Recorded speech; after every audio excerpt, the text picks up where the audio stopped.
Après une longue attente, le marché moderne de Menontin à Cotonou a enfin ouvert ses portes. Alors d'une capacité de 250 places, le marché de Menontin est à 707 places suite au vent de modernisation qui a soufflé sur plusieurs infrastructures marchandes sur l'ensemble du territoire national.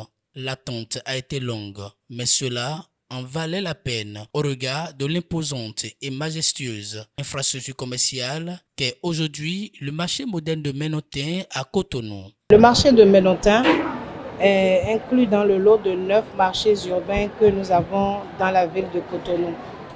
Et pour la petite histoire, nous avons déjà ouvert en juin le marché de Kadjeroun. Nous avons ouvert en juillet le marché de Aïdjedo. Et nous voici aujourd'hui en septembre, pour ne pas dire hier, le 31 août, en train d'ouvrir le marché de Menontin.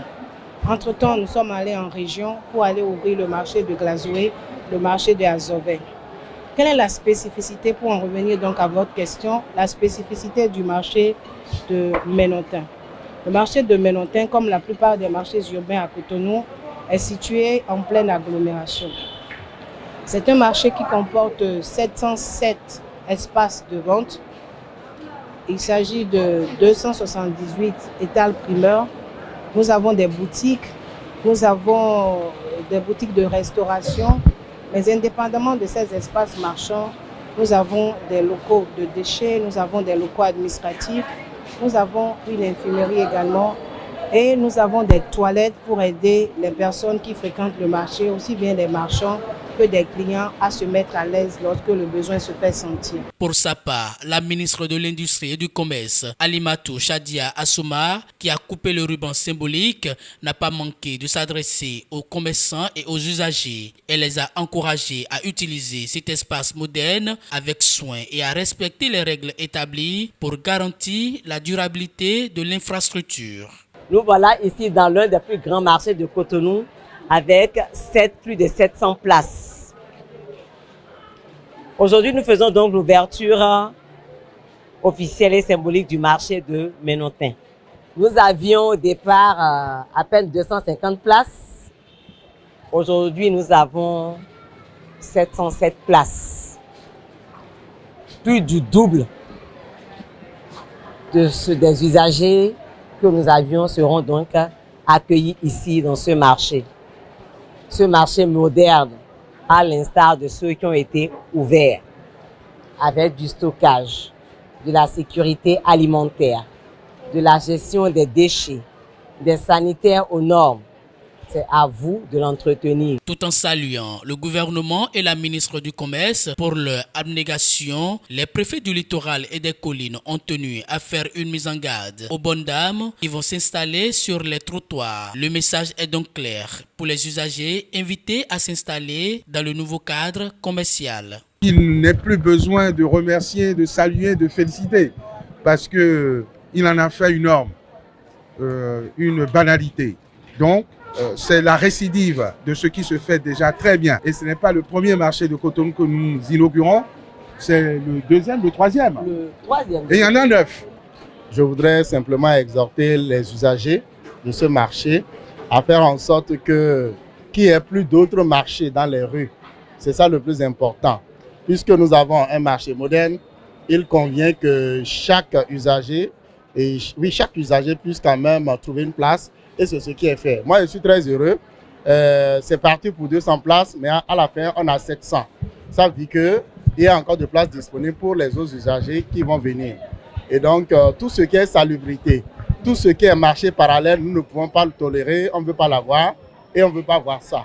Donc, je demande à chacun de se mettre au pas pour que ce marché s'anime comme cela se doit, au bonheur de nous tous. Les commerçants ravis de leur nouveau étal ont exprimé leur gratitude envers le président Patrice Talon. Pour ces femmes, ce marché moderne améliore leurs conditions de travail.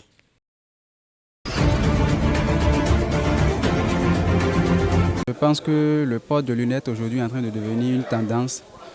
Il est très difficile aujourd'hui de voir 10 jeunes. De passer sur 10 jeunes et de ne pas avoir au moins 6 ou 7 qui en portent.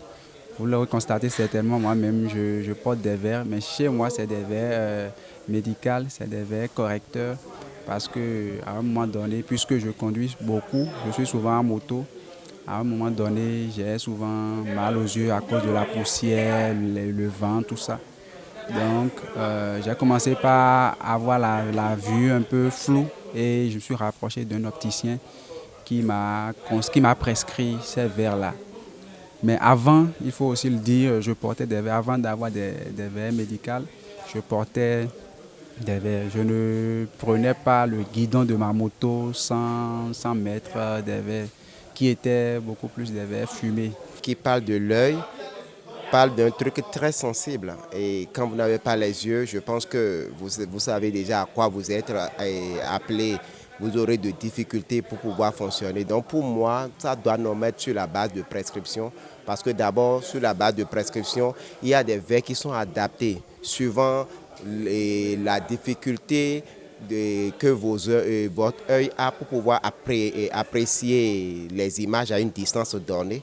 Donc lorsque vous ne vous adaptez pas à ce qui est prescrit et que vous prenez les verres ordinairement sur le terrain, ce qui revient à dire que vous ne ferez qu'empirer le mal si entre-temps il y avait un début de mal à votre niveau. Parce qu'à force de porter les lunettes juste pour rester dans la tendance ou juste à la mode, je pense beaucoup plus qu'on se crée de problèmes à soi-même, surtout beaucoup plus à ses yeux. On peut avoir des problèmes d'yeux à force de porter les lunettes juste pour la mode. Ou on voit aujourd'hui des gens qui portent des lunettes juste, on se dit qu'il y a un peu de poussière, on va porter des lunettes. Ou pour se faire un peu beau ou pour changer un peu de style, on va porter des lunettes.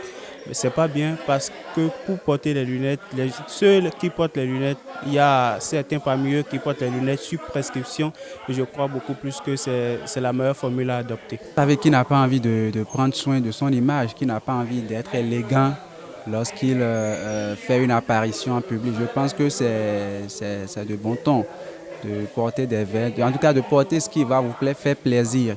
Mais le risque par contre, c'est de savoir choisir ses verres parce que il y a le fait que ces verres-là parfois endommagent nos yeux.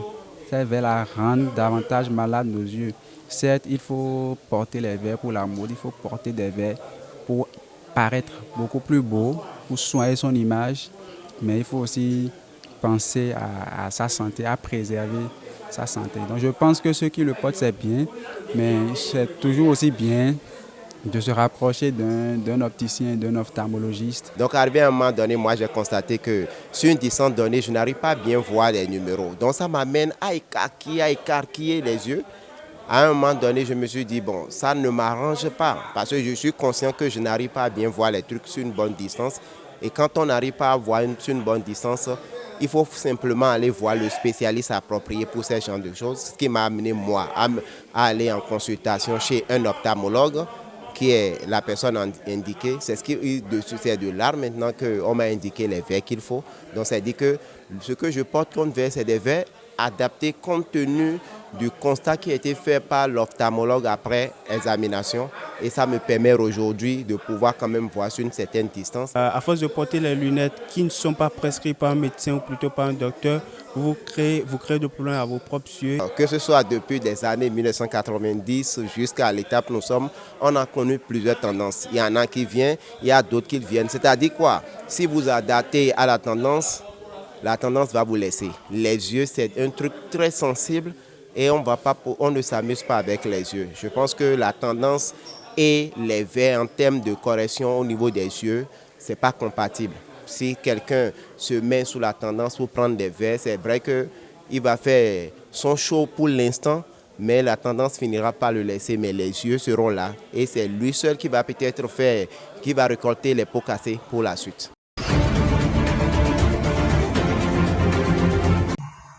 La démocratie, ce n'est pas la liberté d'avoir la facilité du verbe d'envoyer des injures aux dirigeants. C'est pas vrai. Steve Amoussou, alias Frère Ngui, moi, je voudrais dire que c'est ce que j'ai toujours dit aux gens. Dans ma langue, moi je suis Yoruba, je suis né d'un père Yoruba et d'une mère Nabo. Et je crois que dans toutes les deux langues, comme vous le savez, dans la pratique traditionnelle, quand on voit le roi, que tu sois contre lui ou que tu sois avec lui, on se prosterne Et c'est ça que les sages disent en langue yoruba, Aïta Kouaba. On n'affronte pas le roi. On n'affronte pas le roi. Parce que les textes de la République protègent suffisamment le roi. Il a le courage d'affronter le roi. De mentir sur le compte du roi. De mentir sur son entourage. De mentir sur ses ministres. De mentir sur toute personne. Voilà, je crois que c'est sérieux. Laissons la justice, puisque les deux justices travaillent. Ne cherchons pas à aller totalement en profondeur, n'allons pas dans le fond du dossier, restons sur la forme du dossier pour dire que, qu'il le veuille ou non, le frère Obi est dans de beaux draps. Mais maintenant, à ses soutiens, complicité d'injures, complicité de présentation de faux documents, complicité de ci, complicité de ça, et je crois qu'il faut qu'ils aillent lire les textes de la République. Mais maintenant, je voudrais venir au problème d'incidents diplomatiques et tout là. Ce que je connais et je sais du droit international, lorsque c'est un État et un individu, et surtout un des membres de cet État est en conflit, je ne crois pas qu'il a le déclenchement de crise diplomatique. Également, le procureur de la République du Togo, il est dans son rôle, il fait son travail, laissons-le faire son travail, qu'il nous présente les conclusions et nous allons voir. Et donc, pour conclure sur ce volet, moi je voudrais demander à chaque Béninois et chaque Béninoise de vaquer sereinement à leur occupation. Je le dis parce que nous avons un gouvernement assez responsable, assez solide, assez dans tous les compartiments, que ce soit sécuritaire, économique, qui veille à la sérénité du pays. Travaillons. Si quelqu'un tombe sur le travail de la loi, il sera traité par les textes en vigueur. Et moi, je voudrais, ceux qui vont sur les réseaux et sociaux, qui savent qu'il y a une loi qui protège la personne humaine par rapport aux différentes informations, allégations qui formulent à l'endroit de la personne humaine. Il y a un test, la loi sur le numérique. Je me rappelle comme c'était hier, c'est sous notre mandature que ça a été voté. Et sous la 6e mandature. Donc la 6e mandature, ce n'est pas Talonké, c'est Yahi. Et je me souviens comme c'était hier, l'empressement avec lequel on avait voté et cette loi. Donc, que chacun de nous nous prenions au sérieux afin de ne pas tomber sous le coup des différentes têtes de loi que les représentants du peuple ont bien voulu mettre en place pour protéger la personne humaine.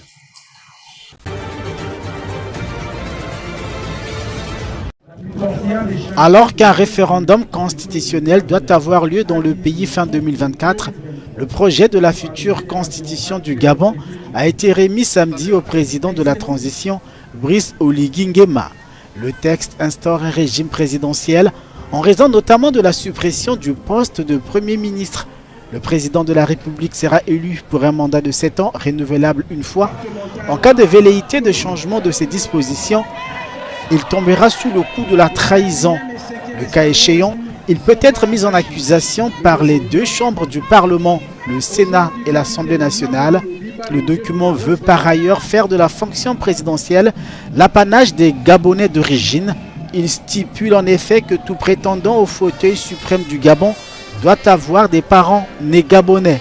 Comme une prime au déboulonnement des Bongo après plus de 5 décennies de règne, le draft de la Constitution propose d'élever les tombeurs d'Ali Bongo Ondimba au rang de héros et fait du mariage une union exclusive entre deux personnes de sexe opposé.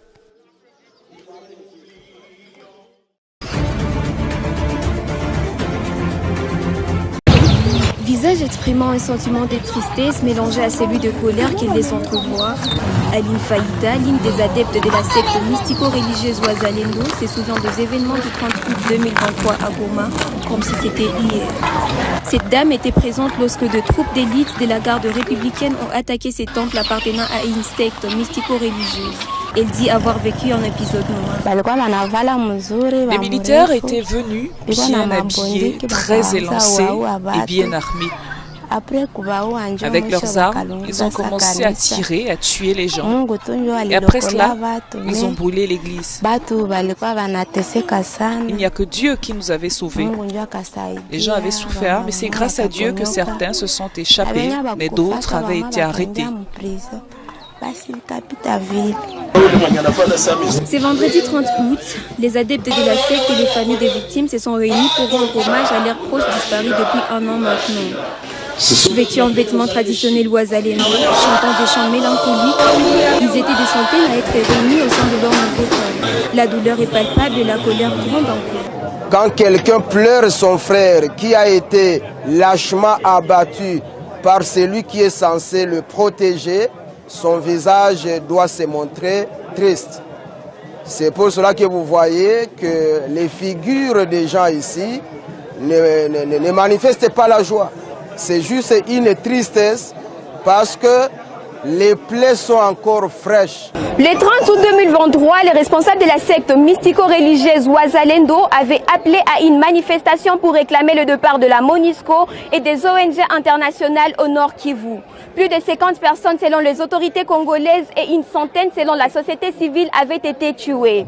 Un procès avait été ouvert par la justice congolaise, procès qui a conduit à la condamnation d'une peine de mort du colonel Mike Mikombe, ancien commandant de la garde républicaine, comme principal accusé. À Goma, les adeptes de la secte et les organisations de défense des droits de l'homme exigent toujours ce qu'ils appellent la vraie justice.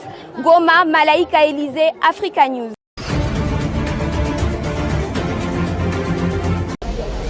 En Ouganda, le bilan du glissement de terrain de la semaine dernière s'élève désormais à 35 morts, dont 12 jeunes, selon la police qui a indiqué vendredi qu'au moins 28 autres personnes sont toujours portées disparues. L'accident s'est produit vendredi dernier en fin de journée, lorsqu'un pan important de la décharge de Kitézi s'est détaché à la suite de pluies torrentielles. Il s'agit d'une montagne d'ordures dans la banlieue nord de Kampala, la capitale. Des dizaines de maisons situées à proximité ont été ensevelies avec leurs habitants endormis. Mercredi dernier, 9 autres corps ont été retrouvés en plus des 26 initialement annoncés. La police a notifié des difficultés à identifier certains corps nouvellement repêchés en état de putréfaction avancée.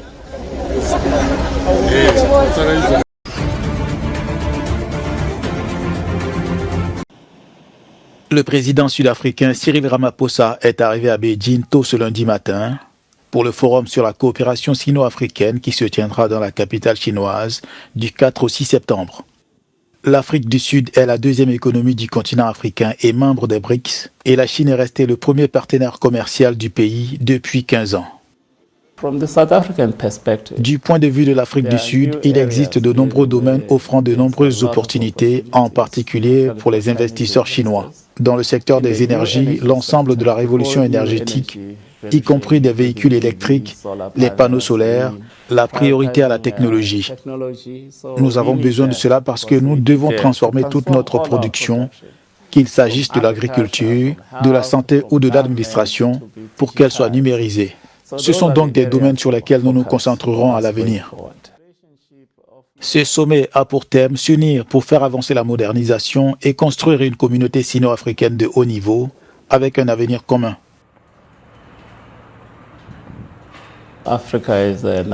L'Afrique est en train de mettre en œuvre l'agenda 2063. C'est un programme très important pour l'Afrique. Vous mettez en œuvre votre deuxième objectif du centenaire et le forum devient ce pont qui permet de réaliser ce progrès essentiel. Nous espérons que lorsque les dirigeants se rencontreront, ils présenteront une déclaration et un plan de mise en œuvre très solide, représentant le dynamisme des relations entre l'Afrique et la Chine. Nous nous attendons également à ce que certains des principaux résultats se concentrent sur des domaines tels que l'industrialisation de l'Afrique. De nombreux dirigeants africains, dont Moussa Faki Mahamat, président de la Commission de l'Union africaine, sont attendus à ce sommet.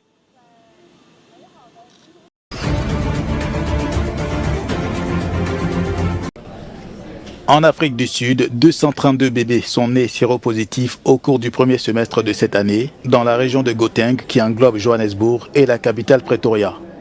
Malgré la disponibilité et la gratuité des soins pour éviter la transmission mère-enfant, la situation reste préoccupante.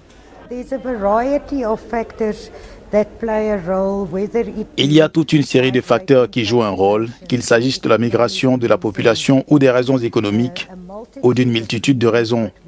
Mais il faut établir un plan, venir au centre, voir comment atténuer les facteurs pour ne pas interrompre les traitements à cause des résultats insuffisants.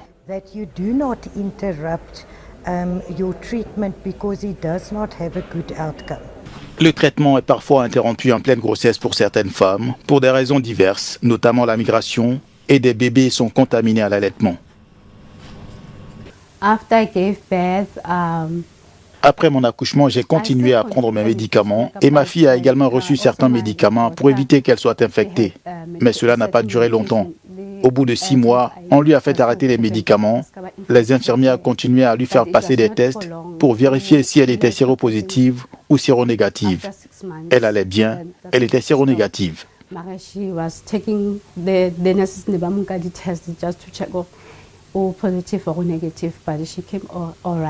L'Afrique du Sud a l'un des taux de VIH les plus importants au monde, environ 12,7% de sa population et près de 150 000 nouveaux cas par an, selon ONU-SIDA.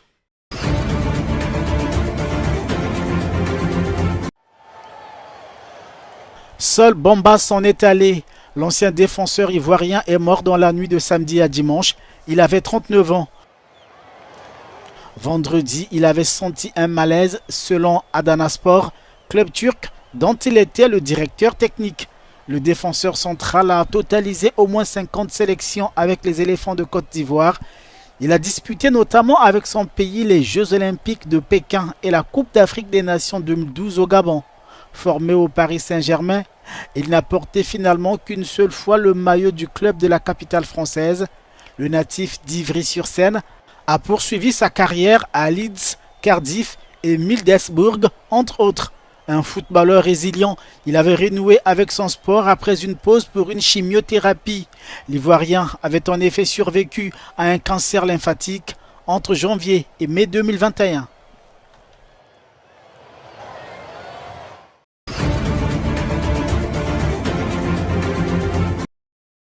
C'est sa famille qui l'a annoncé ce dimanche matin. Hersh Goldberg Pauline a été tué à Gaza. Enlevé le 7 octobre, l'adolescent israélo-américain de 23 ans faisait partie des otages du Hamas.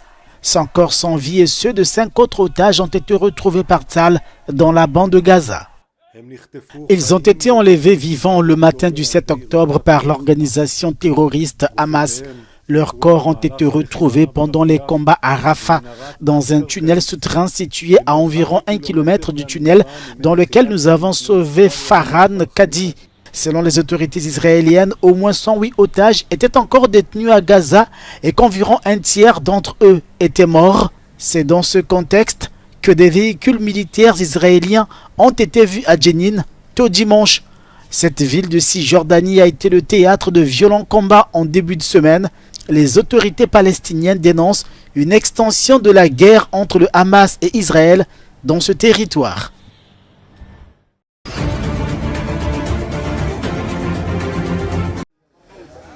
Dans une bande de Gaza, théâtre de la guerre entre le Hamas et Israël, les populations deviennent des proies faciles pour diverses pathologies. Face à cette vulnérabilité, les agences de l'ONU et les autorités palestiniennes ont lancé dimanche une campagne de vaccination contre la polio. L'initiative vise plus de 600 000 enfants. Ici à l'hôpital, je veillais à la propriété de ma fille, mais mes autres enfants qui sont dans l'attente, je ne sais pas ce qui leur arrivait. Quand j'y étais, je les nettoyais et les lavais afin de m'assurer qu'ils puissent être propres. J'étais terrifié et j'attendais que les vaccins arrivent et que tout le monde les reçoive.